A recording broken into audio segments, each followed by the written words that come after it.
राधे राधे दोस्तों, मैं आचार्य पंडित Gangadhar Shastri YouTube channel ज्योतिष गंगा में आपका स्वागत करता हूं। दोस्तों, आज हम लोग सुनेंगे पुरुषोत्तम मास के 7वें अध्याय की कथा। और मैंने पहले भी कहा है कि मैं पूरा 31 अध्याय का है 31वां अध्याय इस पर अपलोड कर दूंगा। आप इसे अवश्य सुने। सिर्फ पुरुषोत्तम मास में ही नहीं, सब दिन सुनने की कथा है ये। क्या पुण्य है, कैसा सुनना चाहिए, मैंने इसको पहले ही वीडियो में डाल दिया है। और इसे आप अपने मित्रों को, दोस्तों को अवश्य, अपने संबंधियों को अवश्य शेयर करें, क्योंकि स्वयं पुण्य करने से ज़्यादा फल मिलता है दूसरे से भी पुण्य करवाने का। जितने लोग इसे देखेंगे, इस कथा को सुनेंगे, उतना आपको पुण्य मिलेगा। तो सुनते हैं 7वें अध्याय की कथा। कृष्ण त्वदीय पद पंकज पंजरान्तम्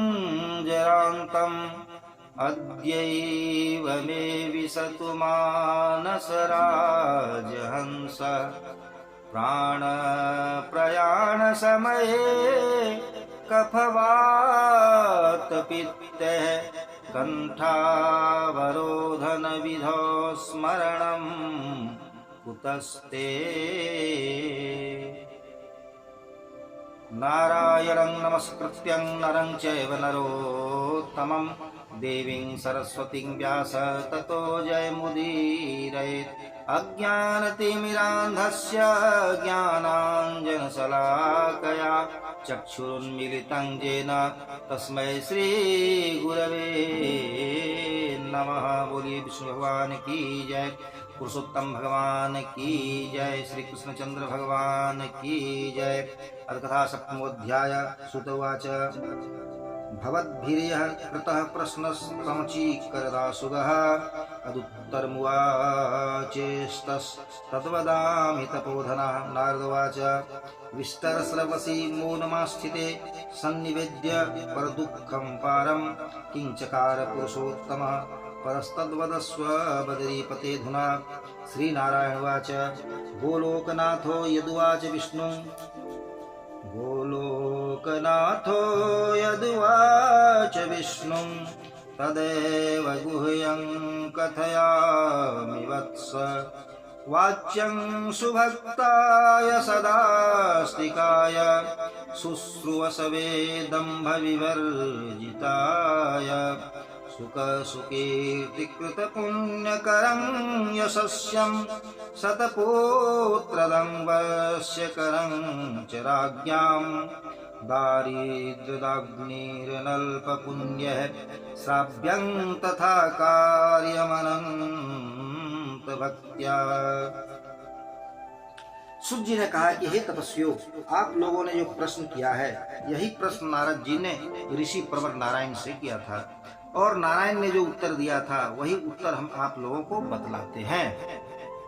नारद जी बोले कि भगवान विष्टर श्रवा विष्णु ने अधिमास की अपार कष्ट गाथा निवेदन करके जब मौन धारण कर लिया, तब हे बद्री नारायण, भगवान श्री कृष्ण ने क्या किया, इसे आप अब बतलाइए।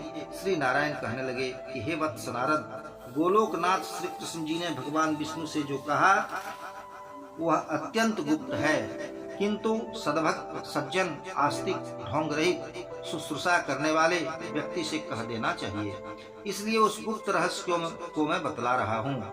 यह उपाख्यान सुंदर कीर्ति को देने वाला, पुण्यदायक, यश प्रदान करने वाला, सतपुत्र का दाता, शासकों को अपने अनुकूल करने वाला और दरिद्रता रूपी वनाग्नि को शांत करने वाला, गरीबी मिटाने वाला तथा महान पुण्यात्माओं के सुनने योग्य है, और सुनने के बाद अनन्य भक्ति पूर्वक उसका आचरण भी करना चाहिए।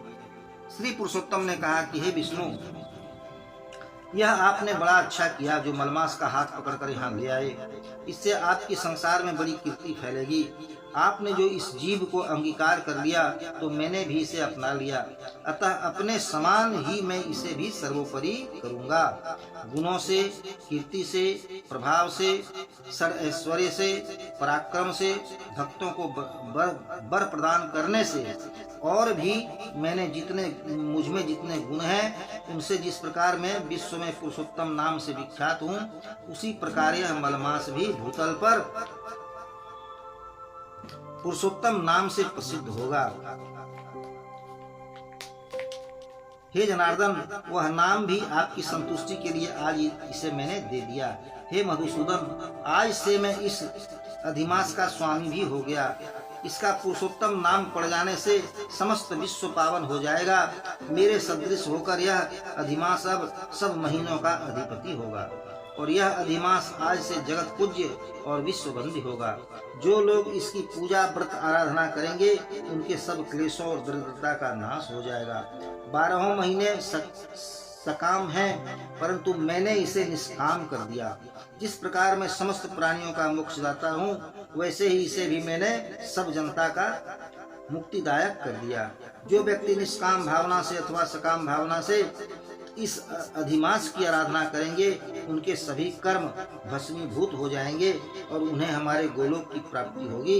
इसमें रंच मात्र भी संशय नहीं है। जिस परम पद गोलोक की प्राप्ति के लिए बड़े बड़े भाग्यशाली यति लोग, ब्रह्मचर्य का पालन करने वाले, तपस्या करने वाले महात्मा लोग निराहार रहते हैं, कठोर व्रत का पालन करते हैं, फल खाकर सूखे पत्ते चबाकर वायु पीकर रहते हैं, काम क्रोध लोभ मोह मद ईर्ष्या आदि का परित्याग कर देते हैं, अपनी इंद्रियों का संयम करते हैं, वर्षा ऋतु में खुले आकाश के नीचे तप करते हैं, जाड़े के दिनों में शीत का सहन करते हैं और ग्रीष्म ऋतु में प्रचंड धूप का सहन करते हैं। ऐसे महात्मा लोग भी हैं गरुड़ध्वज, ऐसे महात्मा लोग भी हे गरुड़ध्वज विष्णु, जिस मेरे अव्यय परम पद को नहीं पाते, उसी वृद्धावस्था और मृत्यु से रहित परम पद गोलोक को पुरुषोत्तम मास के आराधक लोग केवल एक मास की आराधना से बड़ी सरलता के साथ बिना किसी परिश्रम के प्राप्त कर लेंगे।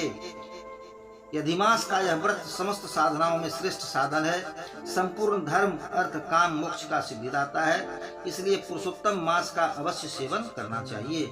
जैसे जोते हुए खेत में बीज बोने से करोड़ गुना बढ़ता है, वैसे ही पुरुषोत्तम मास में किया हुआ पुण्य करोड़ गुना अधिक बढ़ता है। कुछ लोग चातुर्मास्य आदि यज्ञ करके स्वर्ग लोक में जाते हैं, किंतु वे लोग भी वहाँ भोगों को भोग कर फिर धरती पर जन्म लेते हैं। जो व्यक्ति विधि विधान के साथ आदर पूर्वक पुरुषोत्तम मास का व्रत करते हैं, वे अपने समस्त कुटुंब का उद्धार कर मुझ में विलीन हो जाते हैं, इसमें संदेह नहीं है। मुझको प्राप्त होकर जन्म मृत्यु भय से व्याप्त और आधी मानसिक चिंता, व्याधि, शारीरिक रोग, वृद्धावस्था में घिरे हुए संसार में उसको पुनर्जन्म नहीं लेना पड़ता। जहाँ जाकर फिर लौटना नहीं पड़ता, वही मेरा परम धाम गोलोक है। ऐसा जो वेदों और उपनिषदों का सत्य वाक्य है, वह असत्य कैसे हो सकता है। यह अधिमास और इसका अधिपति मैं हूँ। मैंने ही इसे प्रतिष्ठा प्रदान की है और अपने पुरुषोत्तम नाम को भी मैंने इसे दे दिया है। ऐसी स्थिति में पुरुषोत्तम मास के भक्तों की चिंता मुझे दिन रात बनी रहती रहेगी। अपने भक्तों की सभी कामनाओं को मैं पूरा करता रहता हूँ। कभी कभी मेरे भक्तों का अपराध भी गणना में आ जाता है, किंतु पुरुषोत्तम मास के आराधकों के अपराधों को मैं अपराध की कोटि में नहीं गिनता। हे विष्णु, मेरी आराधना करने की अपेक्षा मेरे भक्तों की आराधना मुझे अधिक प्रिय है। मुझे कभी कभी अपने भक्तों का मनोरथ पूर्ण करने में कुछ देर भी हो जाती है, किंतु मेरे पुरुषोत्तम मास के जो भक्त हैं, उनकी मनोवांछा पूर्ण करने में मुझे कभी भी विलंब नहीं लगता है। मेरे पुरुषोत्तम मास के जो भक्त हैं, वे मुझे अत्यंत प्रिय हैं। जो महामूर्ख व्यक्ति इस पुरुषोत्तम मास में न जप करते हैं, न दान आदि करते हैं, न स्नान करते हैं, देवता तीर्थ द्विज का उपहास आलोचना करते हैं, वे दुराचारी अभागे दूसरे के भाग्य के सहारे जीविका चलाते हैं। उन्हें कभी भी यहाँ तक कि स्वप्न में भी सुख नहीं मिलता है, जैसे खरगोश की सींग खोजने से नहीं मिलती। जो मूर्ख मेरे प्रिय मलमास का तिरस्कार करते हैं और मलमास में इस मास के योग्य धर्म का आचरण नहीं करते, वे सदा नरक में पड़े रहते हैं। प्रत्येक तीसरे वर्ष पुरुषोत्तम मास पड़ा करता है। ऐसे पुरुषोत्तम मास में जो मनुष्य धर्म का अनुष्ठान नहीं करते, वे कुंभीपात नामक नरक में गिरते हैं और वे महामूर्ख का पृथ्वी तल तक जीवित करते हैं, जब तक दुख रूपी दावानल में जलते रहते हैं तथा पुत्र पौत्र पत्नी द्वारा दिए गए महान क्लेश भोगते रहते हैं। जिन मनुष्यों को यह मेरा सौभाग्यदायक पुण्यतम पुरुषोत्तम मास अज्ञानता में बीत जाए, वे प्राणी कैसे सुख पावेंगे? जो सुहागिन नारियां पुत्र सुख और अपने सौभाग्य की कामना से पुरुषोत्तम मास में स्नान दान पूजा पाठ करेंगी, उन्हें सौभाग्य संपत्ति विविध सुख पुत्र आदि देता रहूंगा। जिन नारियों को यह मेरे नाम वाला पुरुषोत्तम मास सूना खाली बिना दान धर्म के बीत जाता है, उन महिलाओं के अनुकूल नहीं रहता। न तो उन्हें अपने पति का ही सुख मिलता है और न भाई पुत्र संपत्ति आदि का सुख तो उन्हें स्वप्न में भी नहीं मिलता है। इसलिए सबका कर्तव्य है कि शुद्ध अंतःकरण से स्नान पूजा जप आदि करें और विशेषतया अपनी शक्ति के अनुसार दान अवश्य देवें। जो व्यक्ति पुरुषोत्तम मास में श्रद्धा भक्ति के साथ मेरी पूजा करते हैं, वे धन पुत्र और विविध सुखों को भोगकर अंत में गोलोकवास के अधिकारी होते हैं। मेरे आदेशानुसार सब लोग मेरे अधिमास का पूजन करेंगे।